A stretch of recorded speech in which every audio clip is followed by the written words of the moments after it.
There's an invisible species sharing Earth with us? They didn't come from the stars, they were always here, just out of reach. We live in a reality defined not by what is, but by what we are able to perceive. The human brain, for all its power, is a gatekeeper, not an open window. It filters, edits, and renders a version of the world that is useful, not necessarily accurate. What we see, hear, and feel is not the totality of existence, it is simply the bandwidth of reality we've been biologically tuned to receive. Now imagine, just outside of that bandwidth, nestled between wavelengths, moving silently through slivers of unobserved space, exists a cohabiting species, not of alien invaders from some distant star system, but of indigenous intelligences that evolved right alongside us. A race not hidden by vast distances, but by cognitive dissonance, not invisible because they're cloaked, but because our minds aren't wired to detect them. This theory, though controversial, is gaining traction in fringe physics, metaphysical circles, and among those who've experienced what can only be called perceptual anomalies. It proposes that Earth is not exclusively ours. That humanity does not hold exclusive tenancy over the biosphere we so arrogantly dominate. Instead, there exists a second tenet, one that does not compete for resources or territory in conventional ways because it occupies a parallel perceptual layer rather than physical space. Let's start with the premise. The brain is an electromagnetic organ.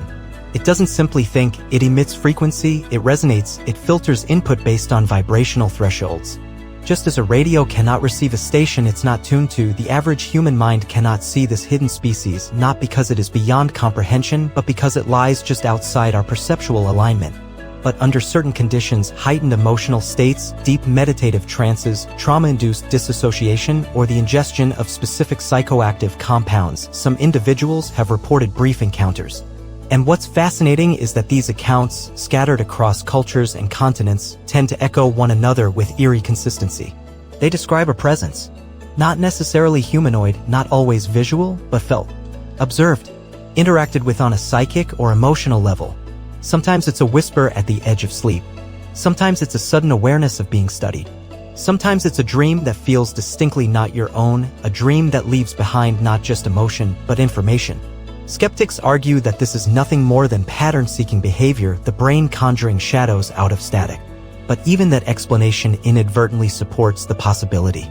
Because if these entities exist as fluctuations in perception, then of course their presence would feel like a glitch, a flicker, a false memory.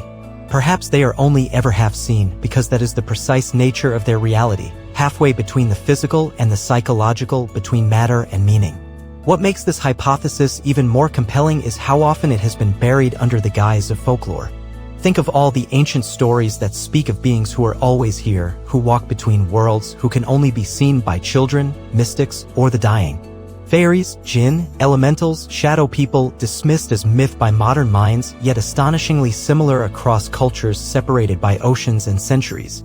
Could these have been early attempts to describe the same phenomenon, interpreted through the lens of different eras? And then there's the disturbing side of the theory, the idea that these beings may not be entirely passive.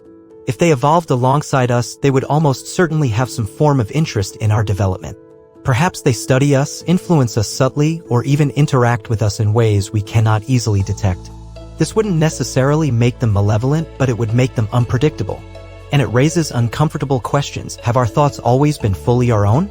Have certain impulses, dreams, or flashes of intuition been the result of a gentle nudge from something else? Some go further still. They claim that the emergence of religion, the obsession with purity and ritual, the construction of sacred architecture may have originally stemmed from early human attempts to either contact or contain these beings.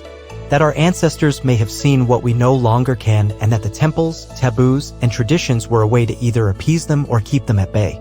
Modern technology may be peeling back the veil. With quantum sensors, brain-machine interfaces, and hyperspectral imaging, we are beginning to glimpse anomalies, frequencies, echoes, and energetic signatures that don't match any known natural phenomenon, yet recur with baffling regularity in certain locations. Some researchers have started mapping perception hotspots, zones where people report vivid dreams, temporal disorientation, or encounters with what can only be described as conscious presences. So why hasn't this reached mainstream science? Because to admit it would mean rewriting everything we believe about consciousness, biology, and the boundaries of reality itself.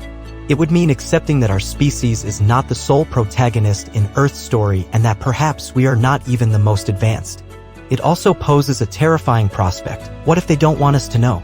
If these beings have remained undetected for millennia, then surely it is intentional. They may rely on our disbelief for protection. They may even be manipulating our scientific progress to ensure we remain blind, nudging us just far enough to explore atoms and stars, but never far enough to look inward, to the frequencies of mind, thought, and spirit where they reside. Ultimately, the question is not whether such a species exists. The question is why we've been trained not to believe it could. What if every time someone says that's impossible, they are echoing a program designed to suppress perception? What if denial isn't skepticism, but submission? And what if late at night, when everything is still and your mind begins to wander, they're right there, watching with ancient patience, waiting for just one moment of clarity, when your thoughts align with their frequency and the veil lifts just for a breath? You won't scream. You won't run.